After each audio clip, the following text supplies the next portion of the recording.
चलिए अखाड़ा में खबरों को सिलसिला आगे बढ़ाते हैं, ट्रैक बदलते हैं, बात उस शख्स की करते हैं जिसके गुर्गे और उसका गैंग भारत की पूरी तरह से काया पलट करने को तैयार थे। उसका इस्लामीकरण के उद्देश्य से आगे चलने की कोशिश कर रहे थे। 2047 तक भारत को पूरी तरह से इस्लाम में कन्वर्ट करने की उनकी साजिशें चल रही थी।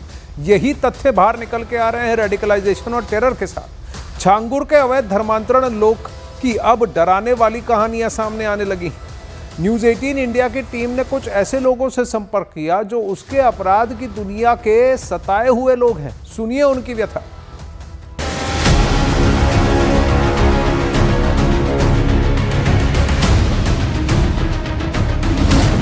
छांगुर बाबा के अधर्म लोक का डरावना सच। मेरी लड़की चौथे महीने की 2 तारीख को गायब हो गई। पीड़ितों ने बताई छांगुर बाबा की हकीकत। छांगुर के गुर्गे हैं इसके चाचा लोग, वो मुझे धमकी दे रहे हैं, जान से मारने की धमकी दे रहे हैं। रेप, धमकी, ब्रेन वॉश, जमीन पर कब्जे की साजिश। कहा गया था कि अब हम दादरी में बाबरी बनेगी। खाड़ी देशों तक छांगुर के जुर्म का जाल। कहाँ है आपकी बेटी, कुछ मालूम है? इसके बारे में हमें कुछ नहीं पता है, कहाँ पर दुनिया में है कि या नहीं, हमें नहीं पता। जलालुद्दीन उर्फ छांगुर बाबा के अपराध की आंच ने कितने परिवारों को झुलसाया है, ये खबर इसी की पड़ताल करती है। न्यूज़ 18 इंडिया ने उन लोगों से संपर्क किया है जिन लोगों को छांगुर बाबा ने न सिर्फ अपने जुर्म के जाल में फंसाया, बल्कि जब से उन्होंने मीडिया में आकर छांगुर बाबा के अपराध की दुनिया का सच सार्वजनिक किया है, तब से उन्हें जान से मारने की धमकी दी जा रही है। गांव में जो छांगुर के गुर्गे हैं इसके चाचा लोग, वो मुझे धमकी दे रहे हैं, जान से मारने की धमकी दे रहे हैं। और ये मुझे ही धमकी दे रहे हैं जो गोपाल राय जी हैं, विश्व हिंदू रक्षा परिषद के राष्ट्रीय अध्यक्ष जी, उनको भी धमकी दे रहे हैं। बोले जो तुम्हारा गुरु है, जो तुम्हें देख रहा है, जो तुम्हारा उठा रहा है ना, उसको भी हम जान से मार देंगे। और अभी मेरे पे दोबारा मारपीट हुई है यहाँ से गाँव जाने के बावजूद। जब हमारी प्रेस कॉन्फ्रेंस 14 तारीख को हुई थी, उसके बावजूद मारपीट हुई है। धमकी रास्ते में मुझे मिली थी, मैं सुनाना चाहूंगी। और एक संजय शर्मा जी हैं, इन लोगों ने 3 लाख रुपए मेरे सामने ले लिए थे, जो छांगुर के गुर्गे फरमान लोग हैं जिन्होंने गैंग रेप किया, जो वसीम का चाचा है। आरोप तो ये भी है कि छांगुर बाबा ने बलरामपुर में अपनी कोठी के पास एक कब्रिस्तान भी बना रखा है। उस कब्रिस्तान को अगर खोदा जाए तो छांगुर के अपराध की कुछ और रोंगटे खड़े कर देने वाली कहानियां सामने आ सकती हैं। सर मैं चाहती हूँ इसको खोदा जाए और जो इसके अंदर हड्डियां मिलती हैं, जो लड़कियां मिसिंग हैं, उनका डीएनए मैच किया जाए उनकी फैमिली से, तो 100% श्योर लड़कियों की डेड बॉडी वहीं मिलेंगी।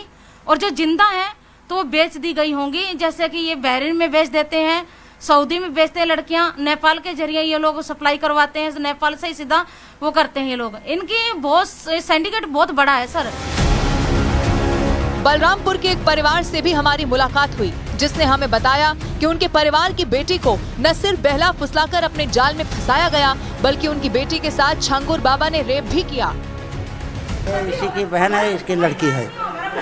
ये लोग लेके चले गए आपकी बेटी को? इसके मामा भी जो है, उनका तो फोटो है नहीं, उसके मामा का नाम भी नहीं पता है, लेकिन वो सब पूरा फुल मिले हुए हैं उनके नात बात तक। हाँ, कह रहे हैं कि इसको हिंदू से मुसलमान बना जाए, और लड़की को बना भी दिया, लेकर चले भी गए। हम लोगों को धमकी देते हैं तुम लोग आ जाओ, नहीं तो 2-3 लड़की बची उनको भी लेकर चले जाएंगे। हमें पास 3 लड़की और हैं शादी करने लायक अभी भी। कहाँ है आपकी बेटी, कुछ मालूम है? इसके बारे में हमें कुछ नहीं पता है, कहाँ पर दुनिया में है कि या नहीं, हमें नहीं पता है।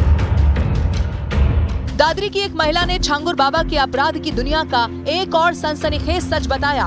उनके मुताबिक न सिर्फ उनकी जमीन पर अधिकारियों की मिली भगत से कब्जा किया गया, बल्कि दादरी में नई बाबरी बनाने की भी धमकी दी गई। अवैध पीर का निर्माण किया हुआ है, और सर वहाँ पे जिहादियों का मतलब वो बना रखे हैं, मजारे बना रखे हैं। सर सन 92 में जब बाबरी मस्जिद को तोड़ा गया था, तो सर हमारी जमीन पे आकर अतिक्रमण किया गया था। कहा गया था कि अब हम दादरी में बाबरी बनेगी। गाजियाबाद के एक बुजुर्ग की भी ऐसी ही कहानी है, जिनकी बेटी का ब्रेन वॉश किया गया और उसे हिंदू से मुसलमान बना दिया गया। लेकिन अब बेटी कहाँ है ये किसी को नहीं पता। हमें पता लगा, हमें रोकथाम लगाने लगे, तो कहने लगी मैं जहर खा के मर जाऊंगी। तो फिर वो झंगुर करने लग गई। कुछ दिन के बाद तो फिर कभी कह मैं पुणे जाऊंगी, कभी पुणे जाऊंगी। हमने सोचा ये क्या कर लिया। फिर मैंने एक दिन टीवी देखा, टीवी में झांगुर का जो कर्म खराब था वो मैंने देखा, तो मेरे डाउट हो गया कि कभी इसी के चुंगल में ना हो।